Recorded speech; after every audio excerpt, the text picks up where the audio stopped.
Terus si sosok perempuan ini duduk persis di belakang Mita. Terus rambut Mita itu dibelai. Awalnya rambutnya dibelai. Terus beberapa helai rambut Mita itu dibuat mainan, diplontir-plontir dengan jari. Terus Mita noleh, ternyata yang dilihat Mita ini adalah sosok nenek-nenek. Mohon maaf, giginya itu nggak rata. Ada yang berwarna hitam dan rambutnya itu sebagian putih, sebagian hitam. Beliau itu cuma meringis atau tersenyum ke arah Mita sambil memperlihatkan giginya. Kamu barusan kesurupan tadi. Loh, kesurupan gimana, Mas? Suaminya pun cerita. Ternyata pada saat Mita ini kesurupan, suara Mita itu berubah jadi suara nenek-nenek.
Bismillahirrahmanirrahim. Assalamualaikum warahmatullahi wabarakatuh. Sobat Gembala Sunyi dimanapun berada, pada kesempatan kali ini kami akan membagikan kisah yang dikirim oleh Sobat Kembara yang bernama Mita. Sebelum kita masuk ke ceritanya, untuk teman-teman yang nonton tayangan ini dan belum subscribe, jangan lupa untuk subscribe lebih dulu agar channel Gembala Sunyi ini lebih berkembang lagi dan kami lebih bersemangat lagi dalam membuat konten-konten terbaru di Gembala Sunyi. Dan untuk teman-teman yang telah mendukung kami sejauh ini, kami mengucapkan terima kasih banyak. Semoga amal kebaikan teman-teman dibalas kebaikan berlipat oleh Allah Subhanahu wa Ta'ala.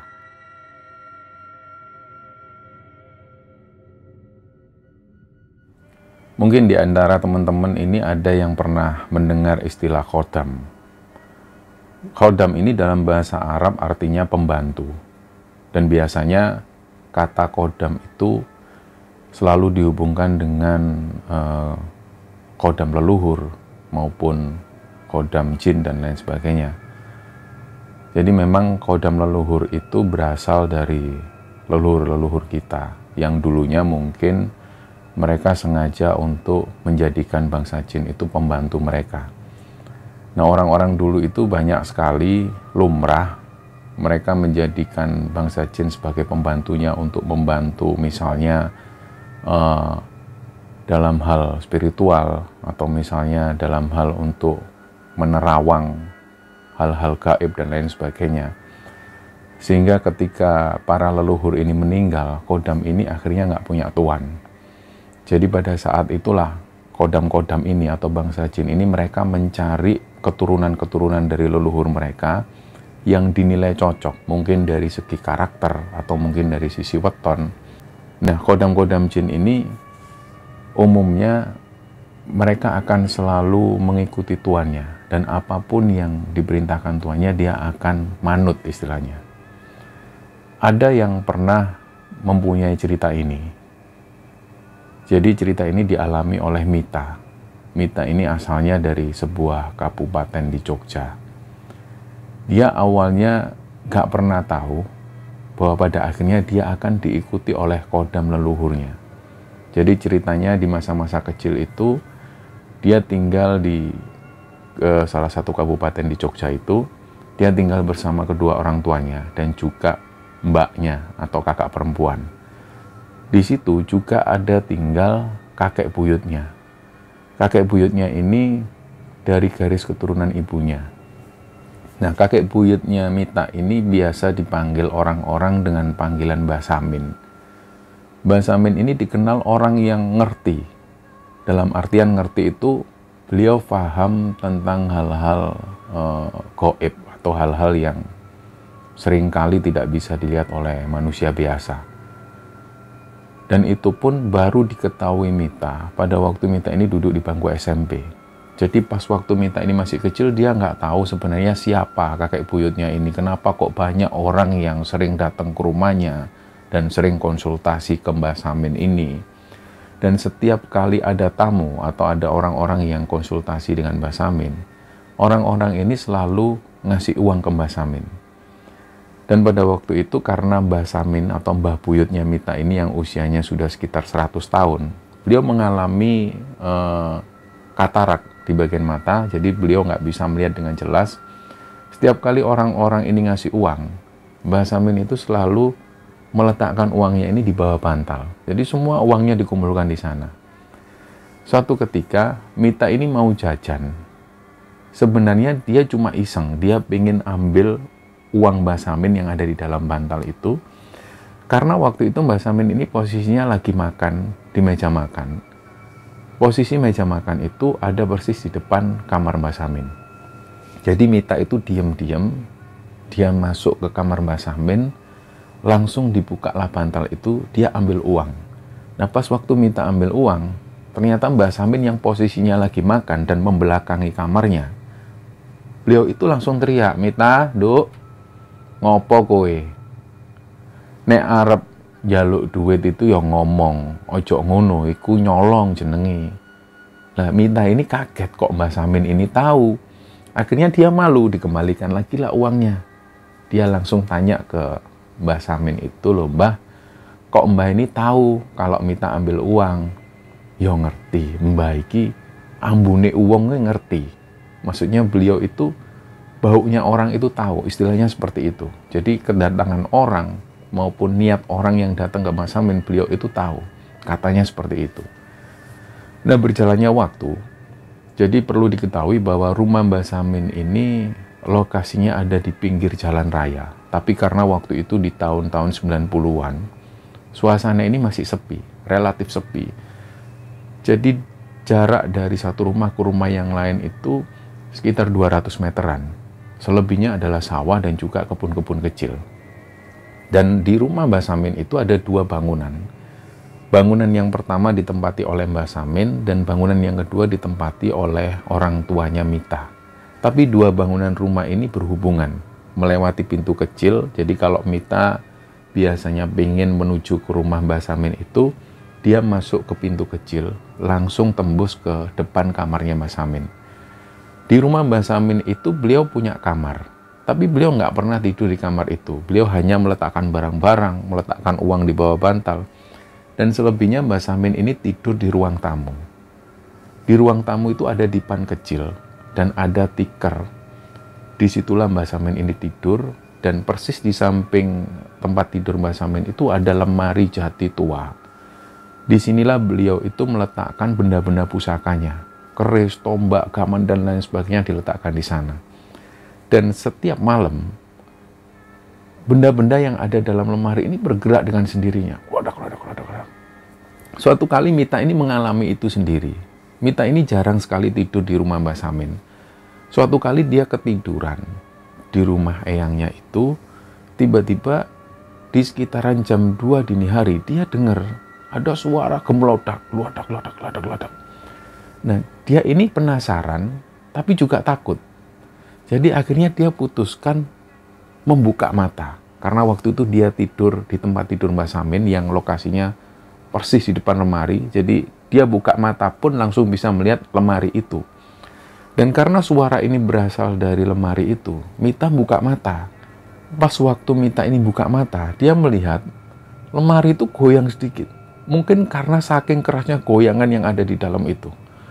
Di situ Mita ini langsung bangunkan Mbah Samin. Mbah, kok lemari ini goyang dewe Mbah? Lemarinya kok bergerak sendiri? Terus Mbah Samin ini dengan santainya cuma bilang, "Wes, rapopo, iku rewange Mbah.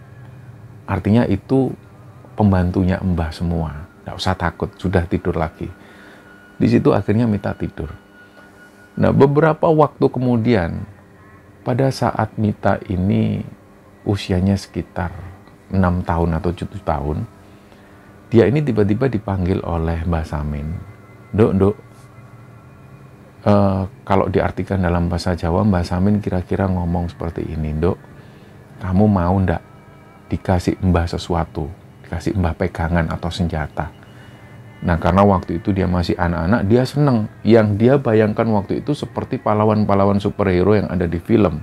Seperti layaknya Batman atau tokoh superhero lainnya yang selalu punya senjata. Di situ Mita mau Mbah. Dikasih senjata apa, Mbah? Terus mbahnya ini cuma bilang, ya wes pokoknya gaman buat jaga diri kamu. Nanti senjata-senjata ini kamu pegang, biar kamu bisa jadi seperti Batman. Kakeknya ngomong seperti itu. Kalau kamu nanti sudah jadi Batman, jangan lupa kamu bantu-bantu orang. Oh ya Mbah, mau Mbah. Dia sendiri nggak tahu apa maksud omongan dari kakeknya itu. Dia cuma berimajinasi bahwa kakeknya akan ngasih sesuatu senjata yang unik atau yang mewah seperti halnya superhero di film-film. Setelah kejadian itu sekitar 14 hari kemudian kira-kira, Mbah Samin ini meninggal.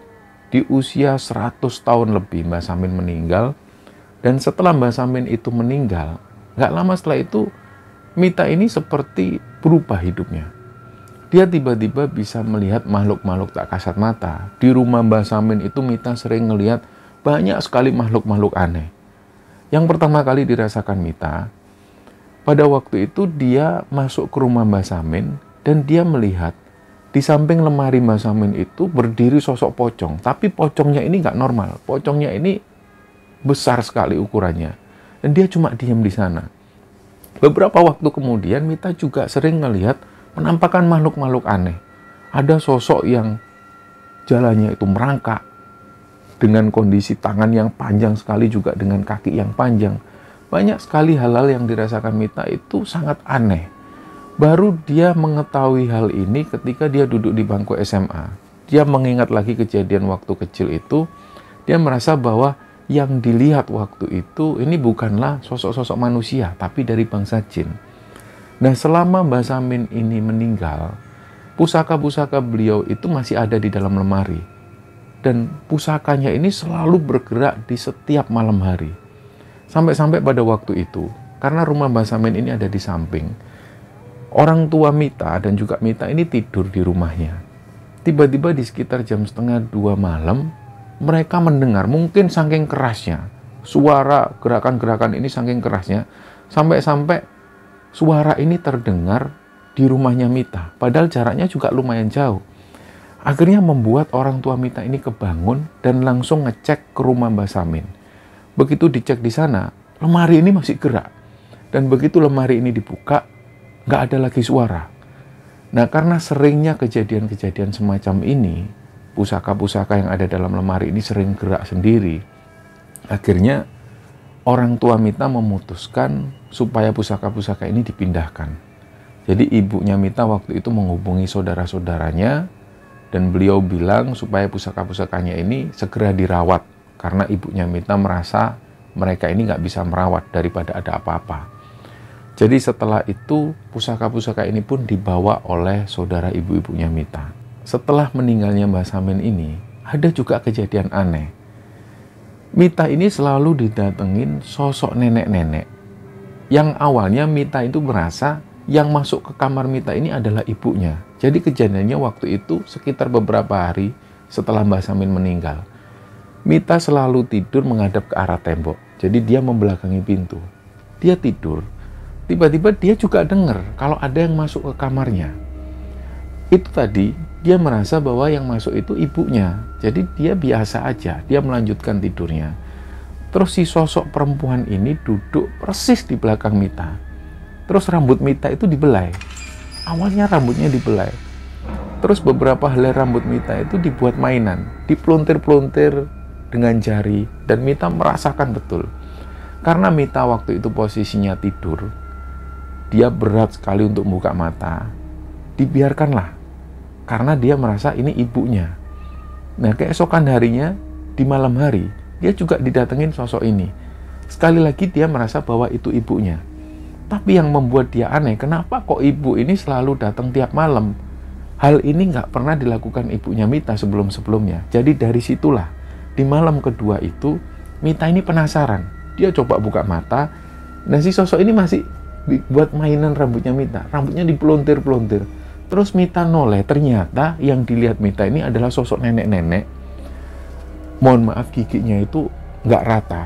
Ada yang berwarna hitam dan rambutnya itu sebagian putih, sebagian hitam. Beliau itu cuma meringis atau tersenyum ke arah Mita sambil memperlihatkan giginya. Disitulah Mita itu kaget, dia langsung nutup selimut.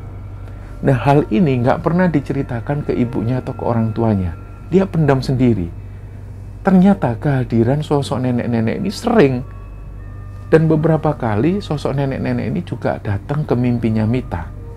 Dan kalau si sosok nenek-nenek ini datang ke mimpinya Mita, beliau selalu ngomong, beliau selalu bicara ke Mita. Intinya beliau ini bilang, aku iki sing jaga kowe nduk, kowe ra usah khawatir. Jadi kira-kira si nenek-nenek ini bilang, saya yang akan jaga kamu. Kamu nggak usah khawatir, nggak usah takut. Jadi setelah kejadian hari itu, sosok nenek-nenek ini datang terus. Jadi Mita itu kayak lama-lama sudah kebiasa. Dan bahkan sebelum kehadiran nenek-nenek ini, Mita sudah bisa merasakan. Awalnya tuh dia merasa angin ini menjadi semakin dingin. Terus tiba-tiba sosok nenek ini masuk dan duduk di belakang Mita. Langsung buat mainan rambutnya Mita. Seperti hal yang sama, rambutnya dipelontir-pelontir, dibuat mainan. Dan kalau Mita ini ngelihat, ini pasti si sosok nenek-nenek ini senyum dan langsung memperlihatkan giginya. Selalu seperti itu. Dan hal itu terjadi sampai Mita ini duduk di bangku SMA. Setelah dia lulus SMA, dia memutuskan merantau ke Surabaya. Nah, di Surabaya ini Mita kerja di sebuah mall besar di Surabaya. Dan pada saat kerja di mall itu, dia ngekos. Nah, di kos ini dia tinggal bersama satu orang temannya perempuan. Jadi di kamar itu dia tinggal berdua dengan temannya. Pada satu malam, Mita ini kebangun. Pas Mita kebangun, tangannya itu menyentuh badan seseorang. Dia akhirnya noleh ke arah atas, ternyata dia melihat ada sosok perempuan pakai mukena. Nah, yang ada di pikiran Mita, oh mungkin temanku ini sholat tahajud, karena waktu itu sekitar jam 1, jam 2-an. Nah, Mita pun santai, dia melanjutkan tidur dan menghadapkan badannya itu ke arah yang sebaliknya. Begitu dia menghadapkan arah ke arah yang sebaliknya, dia melihat ternyata temennya ini yang satu kamar ini tidur posisinya. Terus dia kaget, loh yang sholat siapa? Dia langsung noleh. Ternyata sosok yang pakai mukena ini sudah nggak ada lagi. Nah, karena dia takut nanti temennya itu dengar cerita ini dia juga takut, akhirnya Mita nggak cerita. Sampai kemudian Mita ini kenal dengan sosok laki-laki anak Surabaya, dan singkat cerita Mita pacaran dengan laki-laki ini dan akhirnya dia menikah. Setelah menikah, Mita dan juga suami ini kembali lagi ke Jogja. Dia tinggal di kampung halamannya. Jadi total Mita itu setelah lulus SMA, dia jarang sekali pulang ke Jogja, kecuali pada waktu hari raya. Jadi pas waktu dia balik bersama suaminya di kampung halamannya itu, dia mimpi lagi hal yang sama, mimpi nenek-nenek ini. Padahal ketika di Surabaya, sosok nenek-nenek ini sudah jarang datang. Dan pas waktu Mita ini kembali ke rumahnya, sosok nenek-nenek ini datang lagi. Dia datang di mimpinya. Waktu itu sosok nenek-nenek ini langsung mendekat ke arah Mita, Mita dipeluk dan rambutnya Mita dibuat mainan. Terus sosok nenek-nenek ini bilang, "Duk, mbah kangen duk karo kowe, kok ra tau mule." Jadi nenek-nenek bilang seperti itu. Mita ini kok jarang pulang, nenek sampai kangen. Kira-kira ngomong seperti itu, dan Mita cuma senyum. Dan beberapa hari setelah itu, sosok nenek-nenek ini sering datang akhirnya. Nah, pada suatu ketika Mita ini hamil. Dan pada saat Mita itu hamil, sosok nenek ini sering datang juga. Dan menginjak usia kehamilan 8 bulan, antara sadar dan gak sadar, sosok nenek-nenek ini hadir. Dan menurut Mita ini seperti nyata. Jadi seolah-olah sosok nenek ini datang masuk ke kamarnya dan langsung ngobrol dengan Mita. Intinya sosok nenek ini bilang ke Mita, "Nduk, kalau nanti jabang bayimu ini lahir, kamu ndak usah tinggal di kamar ini, kamu pindah. Jangan tinggal di sini pokoknya." Di situ Mita menganggap omongan dari nenek-nenek ini omongan yang biasa. Jadi diabaikanlah waktu itu. Dia sama sekali nggak mengubris kata-kata dari nenek-nenek ini. Dan singkat cerita, Mita pun melahirkan. Di hari keempat bayinya ini lahir, dia mengalami sesuatu yang aneh. Jadi dia itu tidur, tapi posisi tidur ini antara sadar dan nggak sadar, sosok nenek-nenek ini datang. Dan kehadirannya itu benar-benar nyata, masuk ke kamar, langsung mendekat ke arah bayinya Mita. Bayinya Mita itu ditutup kain waktu itu. Kain ini dibuka, dan bayinya Mita itu digendong. Sambil mata si nenek-nenek ini mendelik atau melotot ke arah Mita.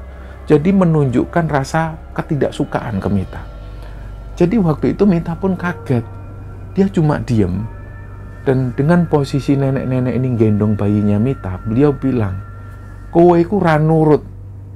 Kamu itu kan sudah tak kasih tahu, kalau bayimu ini lahir, jangan taruh di kamar ini. Kamu itu ndak nurut. Sudah kamu pindah bayimu, jangan diletakkan di kamar ini." Setelah itu bayi ini pun diletakkan lagi dan sosok nenek ini pun pergi.